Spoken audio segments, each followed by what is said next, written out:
Visa বিদেশি উচ্চশিক্ষার ক্ষেত্রে অনেক বড় একটি সাকসেস বা অনেক বড় একটি পদক্ষেপ।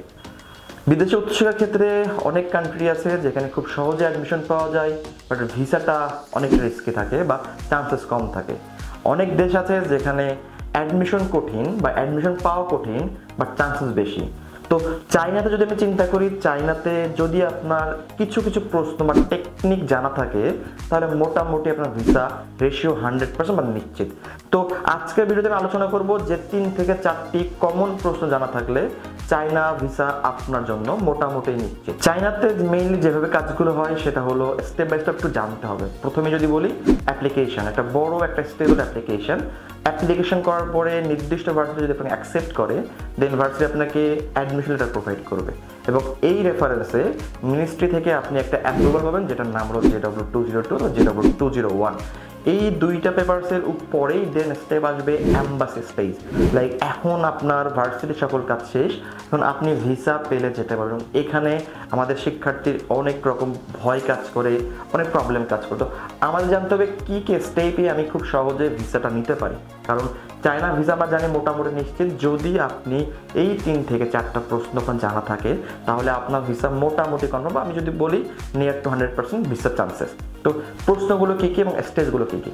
প্রথমেই যখন আপনি JW হাতে পাবেন, আপনাকে ভিসা অ্যাপ্লিকেশন করতে হবে অ্যাম্বাসির ওয়েবসাইটে এবং সেখানে অবশ্যই আপনার একটা ভ্যালিড ব্যাংক স্টেটমেন্ট দেখাতে হবে, যেটা লাস্ট 6 মান্থের একটা লেনদেন দেখাতে হবে এবং অ্যামাউন্ট $2500 উপরে রাখতে হবে। তো অ্যাভারেজ যদি বলি 3 লক্ষ টাকার উপরে আপনাকে একটা অ্যামাউন্ট রাখতে হবে, একটা ব্যালেন্স রাখতে হবে এবং এটার পরে আপনাকে ব্যাংক সলভেন্সি সার্টিফিকেট এবং যার নামে অ্যাকাউন্ট ক্রিয়েট করেছেন বা যার অ্যাকাউন্ট দেখাচ্ছেন আপনি ব্যাংক স্টেটমেন্ট, তার একটা NID কার্ড। তো সেখানে ব্লাড কানেক্টেড কাউকে দেখালে সেটা অবশ্যই বেটার। ব্লাড কানেকশনের বাইরে যদি কেউ থাকে, তাহলে সেটা আপনি লয়ারের মাধ্যমে এফিডেভিট করে নিয়ে আপনি এটা দেখাতে পারবেন। তো যখন আপনি অ্যাপ্লিকেশন সাবমিট করবেন, ওখানে নির্দিষ্ট পোর্টালে আপনার ইনফরমেশন দিতে হবে। ইনফরমেশন দেওয়ার পরেই আলটিমেট সাকসেস বা সাবমিট হবে। এটা অ্যাম্বাসি রিভিউ করবে 2 দিনের মধ্যে। অ্যাম্বাসি রিভিউ করে আর যদি কোনো সমস্যা থাকে, তাহলে তারা ফিডব্যাক দিবে, আপনি ওটা মডিফাই একটা অপশন পাবেন। যদি সব ঠিকঠাক থাকে, দেন অ্যাম্বাসি আপনাকে ভিডিও ইন্টারভিউ না, আপনাকে অ্যাম্বাসি ফিজিক্যাল ইন্টারভিউ জন্য ডাকবে অ্যাম্বাসিতে। তো বাংলাদেশের যে অ্যাম্বাসি সেটা হলো আমাদের গুলশান 2 আছে, যেটা আমেরিকান অ্যাম্বাসির অপোজিট সাইডে, আমরা নতুন বাজার বলতে পারি, সেখানে ওদের অ্যাম্বাসিটা আছে। তো আপনাকে প্রথমে ওখানে যেতে হবে, ওখানে যেয়ে আপনাকে সিরিয়াল নিতে হবে। সিরিয়াল নিয়ে আপনি যে ভিসা অ্যাপ্লাই করেছেন, এখানে 9 পেজের একটা অ্যাপ্লিকেশন ফর্ম আছে, ওটা আপনাকে ডাউনলোড করে সাথে নিয়ে যেতে হবে।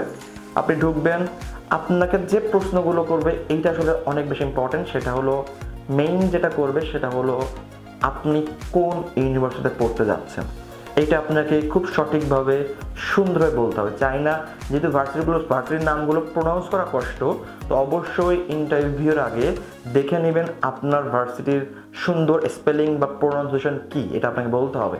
সেকেন্ড, আপনাকে মাথায় রাখতে হবে ওই ভার্সিটিটা কোন প্রভিন্সে পড়েছে, কোন সিটিতে আছে এবং আপনি কোন সাবজেক্টে পড়তে যাচ্ছেন। আমাদের শিক্ষার্থীরা অনেক সময় এগুলো গুলায় ফেলে, লাইক সাবজেক্টের নাম computer science and technology, but অনেকে বলি CSE, আপনাকে CHT বলতে হবে অথবা কম্পিউটার সায়েন্স অ্যান্ড টেকনোলজি বলতে হবে।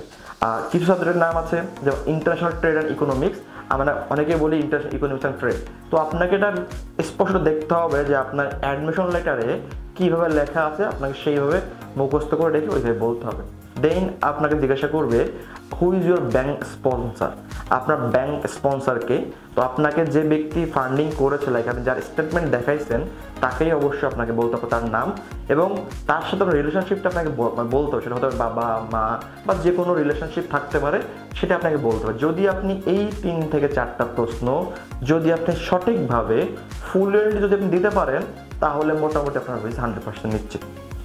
এই ভিসা হওয়ার পরে দেন আপনার একটা অ্যাপ্রুভাল আসবে, অ্যাপ্রুভাল আপনার ইমেইলে চলে যাবে। ওই অ্যাপ্রুভাল পেপারসটা প্রিন্ট আউট করে আপনাকে যেতে হবে বনানী ভিসা সেন্টার, যেটা নিউলি হয়েছে বাংলাদেশে। ওখানে যেয়ে আপনার পাসপোর্ট সাবমিট করতে হবে এবং আপনার ভিসা রেফারেন্স ইমার্জেন্সি কি নর্মাল, এটার ভিত্তিতে আপনাকে একটা পেমেন্ট করতে হবে। নির্দিষ্ট পেমেন্ট দেওয়ার পরে অ্যাম্বাসি আপনার পাসপোর্ট রেখে দিবে এবং আপনার টোকেন দেবে যে আপনি কোন দিনে আপনি ভিসাটা আপনি রিসিভ করবেন। নির্দিষ্ট দিনে আপনি যাবেন, টোকেনটা দিবেন, আপনার ভিসা দেবে এবং দেখবেন আলহামদুলিল্লাহ আপনার ভিসাটা হাতে চলে এসেছে।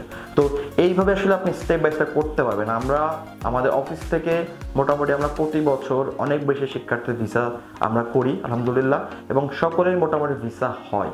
তো যাদের হয় না তারা কিন্তু এই 3 বা 2 জায়গাতে কিন্তু ভুল করে। অনেকে তার নাম বলতে পারে না ঠিকঠাক করে, অনেকে প্রফেশন বলতে পারে না, অনেকে ভার্সিটির নাম ঠিক করে বলতে পারে না, কেন প্রোনাউন্স করা একটু টাফ। তো এইগুলো যদি আপনি মাথায় রাখেন তাহলে মোটামুটি ভিসা সাকসেস থাকবে, রিজেকশনের কোনো সুযোগ নাই।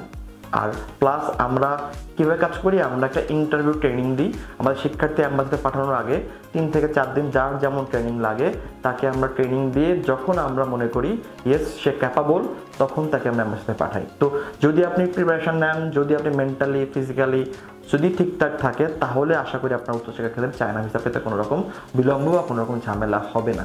তো এইসব দিন মাথায় রেখে যদি আপনি চায়নাতে উচ্চশিক্ষার ক্ষেত্রে আগ্রহী হন, যদি আপনার মনে হয় আমাদের হেল্প করার দরকার, আপনি চাইলে আমাদের অফিসে আসতে পারেন, এসে কন্ট্যাক্ট করতে পারেন।